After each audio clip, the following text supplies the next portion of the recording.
હવે મને એમ થાય છે કે આપણે આપણા ચેનલનું નામ સાસ બુર સાજીસ નાખી દઈએ. તમે શું કહો છો એ કમેન્ટમાં કહી દેજો. મેળા રાણી આવી ગયા છે એટલે કમિંગ સૂન બહુ કાંઈ નહીં, આવી જ ગયા છે. સવાર પડી ગઈ છે પણ લડ્ડો હજી બહાર જ પડ્યો છે. તો હા, બસ એ લડ્ડામાં વેચશે ને અમે અમારા રસોઈ પાણીમાં વેચશે. એનો ઓર્ડર આવી ગયો હતો કે ફટાફટ જોયું રસોઈ પાણી કરી નાખજો ભલા.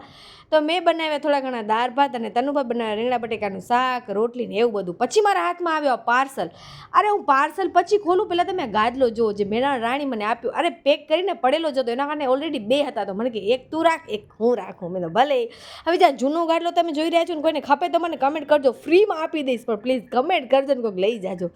અને આ પાર્સલમાંથી નીકળ્યો તો ટ્રીમર જે પતિદેવ મંગાવ્યું છે, કારણ રાજેશે બાજસે જો અરે કેવી કેવી વસ્તુ મંગાવે યાર. મને છે ને આ ઓનલાઈન વસ્તુથી સખત નફરત, પણ સામે પતિદેવ હોય ને એટલે હું કાંઈ ન બોલી શકું. અને અમારી દાળ, અરે દાળ બનાવવામાં તો હું ખબર નહીં કયો નંબર લઈને આવીશ. પહેલા નંબરથી આગળ કોઈ નંબર હોય કે ન હોય? ના હોય દિયા.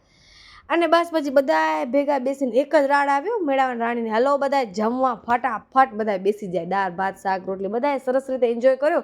પછી બીજી કોઈ ક્લિપ લેવાનો મારા પાસે ટાઈમ જ નહોતો, કેમ કે બપોર પછી અમે બસ એ જ કામ કર્યું હતું, વાતું ને વડાકા ને મેળાવાની રાણીનો લડ્ડો ભેગો કર્યો.